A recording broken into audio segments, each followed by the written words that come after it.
Hello and good afternoon, CSI 158, Section 841 and 847 students at Anne Arundel Community College for the second 8-week term covering the Cisco Networking Academy Routing and Switching Essentials course. Today's PacketTracer tutorial is going to be on PacketTracer Activity 6.4.1.5, where we're going to be configuring IPv4 routes, but we're going to be configuring summary routes. Okay, so here's our address table. And let's take a look at part one. Let's jump right in. And this is a fantastic activity here where they actually do the work for you, right? They lay the binary work out for you and they kind of walk you through how it is you would create a summary route. And so the first thing you do is you list them out in binary format. And so here are those IP addresses in binary format. You then count the leftmost matching bits, and here it's 26. And then you copy the matching bits and fill the remaining bits in with zeros, and that's how you determine your summarized address.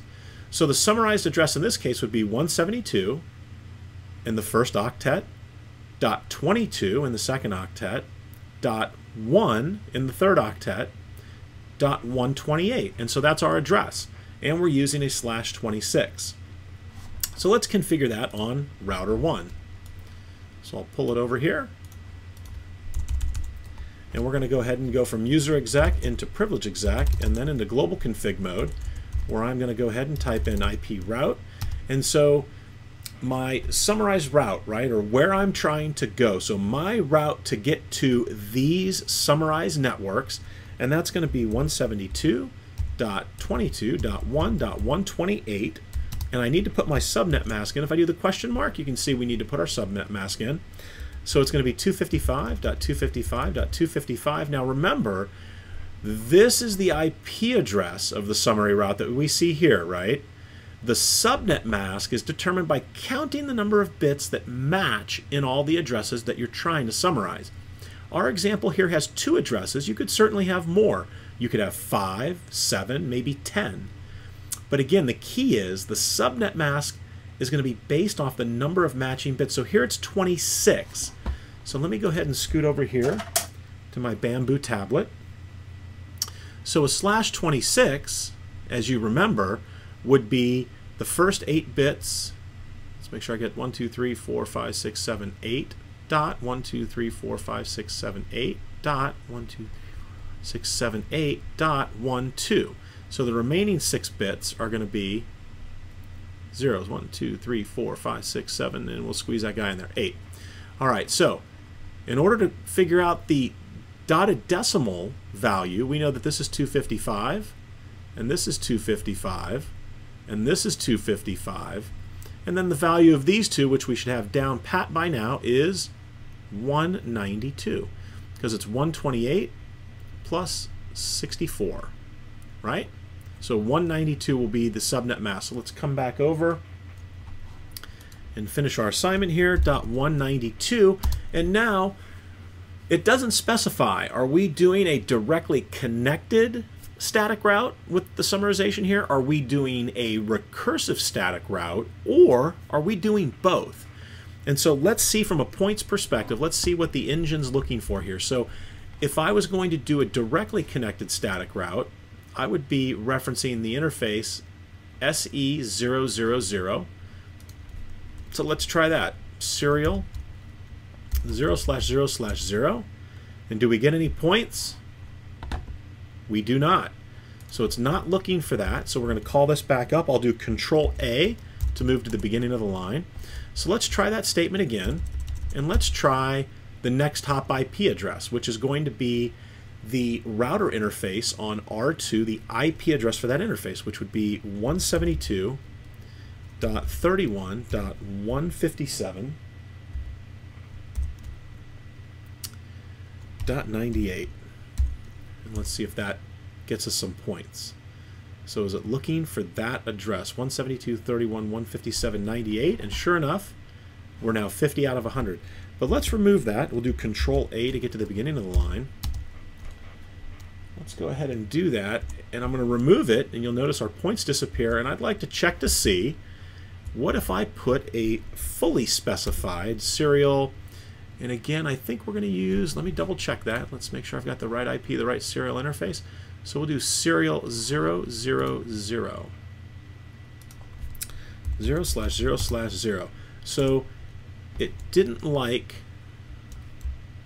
let's back up a little bit here, do question marks, I can do serial 0/0/0, and it looks like that's it in terms of the route. So we can't get it fully specified. We're simply going to either do it as a recursive or directly connected. And so since we know the recursive command we're looking for, whoops, did the no statement there. So let's pull out the directly connected syntax and remove the no statement. So we're going to do a recursive route. Okay, so we've got our 50 points there, so I'll type in, and then we'll do a write mem. And I'll close that down. So let's take a look at step number 2. So it says calculate the summary route, and it gives us these 3 networks that we need to summarize. It says list the networks in binary format, then count the leftmost matching bits to determine the mask for the summary route. What is the summarized network address and subnet mask? And so we're going to do this for R3, but they provide the networks right here. So let's hop over here. We'll go to a fresh page, and let's take a look at those addresses. So just by looking at the addresses, right, we know that 172.31, that's going to match, and then the 157 is also going to match for all 3 of these networks. So we already know that 24 of these bits are going to match, right? And so 172 is 1 0, and then 1 0 1, and then 0 1 1 0, right? And so that's 172, and then I'll put a period. So then we have 31, which is going to be 0 because 128 is too much, 64 is too much, 32 is too much, 16 is going to be good, and then 8 would be 24, and then 4 would be 28, 29, 30, 31, right? So this is going to be 172.31, and then dot 157. So 157 is going to have 128, but then we know that if we added 64 in, that would be too much. But what if we had 32? That would put us at 160, so that's going to be too much. So we'll put a 0 there, running out of space here. And then 16 plus 128, so that would work because that would take us to 144, and then 8 would take us to 152, and then 4 would take us to 156, right? So we have 1, 2, 3, 4, 5, 6. We don't want the 2, and we want the 1, and so that would be 157. So here are the first 3 octets, which when you look over here, you can see 172, 31, 157, 157, 157. So those all match. So we're really interested in that 4th octet, right? That's the interesting octet here, is our 4th octet, right? So let's take a look at the 3 different values that we have. The first one, very easy. We have 0. So it's going to be 1, 2, 3, 4, 5, 6, 7, and 8, right? So the next value we have is 64. So that would be 0, and then 1, and then all zeros. And that's our 64. And then finally we have 96. So it'll be 0, 1, 1, and then 0, 0, 0, 0, 0. All right, now I am going to ask to change colors here. So we're going to change over to this reddish type color. So these octets, all of the bits in those first 3 octets match, right? So we have 24 matching bits there. And then when we come over here, we have the 25th bit matches, but that's where it stops. So I'm going to draw a line here, right? So at the 25th bit, everything no longer matches. So we know that our CIDR notation here will be a /20. I'll draw over that blue mark there, /25. So that will be our CIDR notation. So we now know that our subnet mask will be a 255.255.255.128, right? And then these are all changed to zeros at the end, okay? So our network would be 172.31.157 and again, the last value we have here is 0, where they match. So 0/25.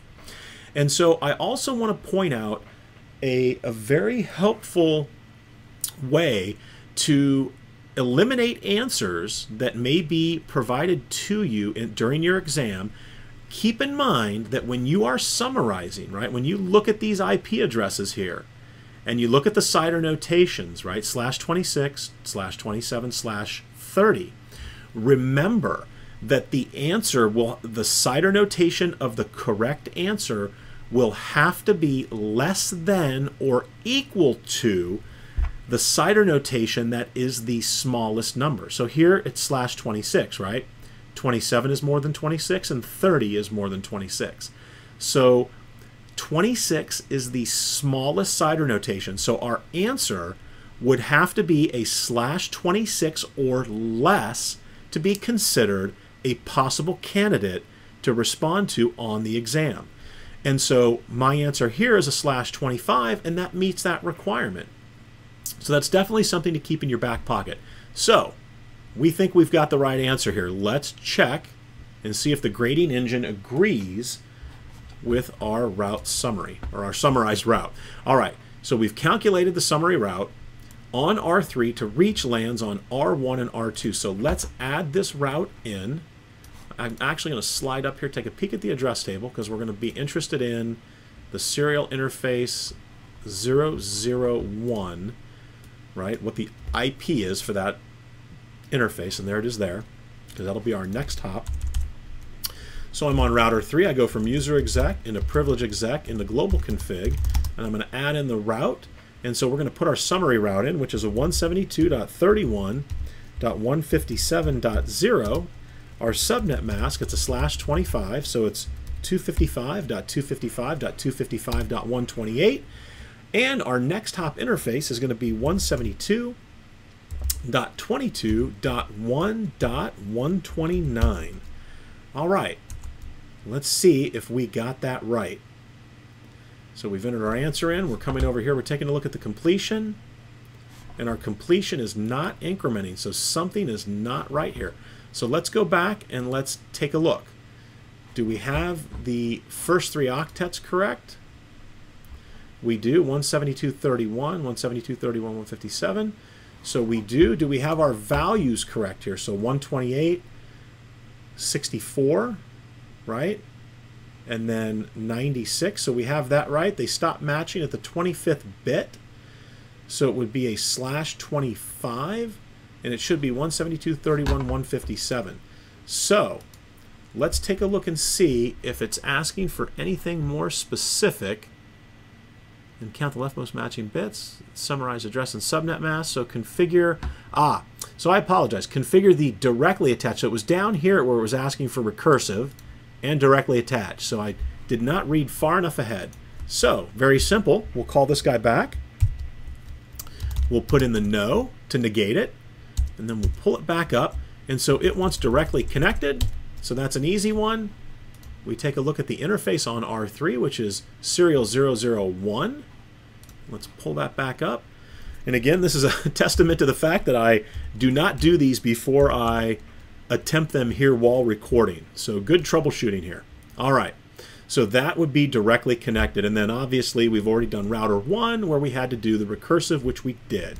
All right, so now I enter that in. As you can see, we go immediately to 100%. So verify connectivity between the PCs. So let me go ahead and end this, and we'll do a write mem. I'll close this down, and let's go ahead and make sure. So let's check from PC3. Can I get to PCs 1 and 2? So let me ping. PC1 is 172.31.157.62. And let's see if that works over on PC1. Again, I'm going to have to ARP out, I'm sure. goes to the default gateway, and that works perfect. And now let's check PC2, which is 94. Again, not on my local subnet, so the PC is probably going to ARP out for that. And there it goes out to the default gateway, and then the default gateway is going to look for it. Okay, so that works. And so if I can ping those guys, they can ping me. All right, again, this has been PacketTracer Activity 6.4.1.5, where we did some summary routing. And here was where we did our mock-up of how we calculate what that summary route is going to be, as well as the CIDR notation. Again, key takeaway here. When you're taking your exam, remember that when you're summarizing specific routes, okay, and you see the CIDR notation for those routes, remember that the answer that you're going to select, right, your candidate answers that are valid answers that you then have to narrow down, are going to have a CIDR notation that is less than or equal to the smallest CIDR notation from the routes which you're summarizing. Okay. All right, that's all I've got, and I will see all of you this evening.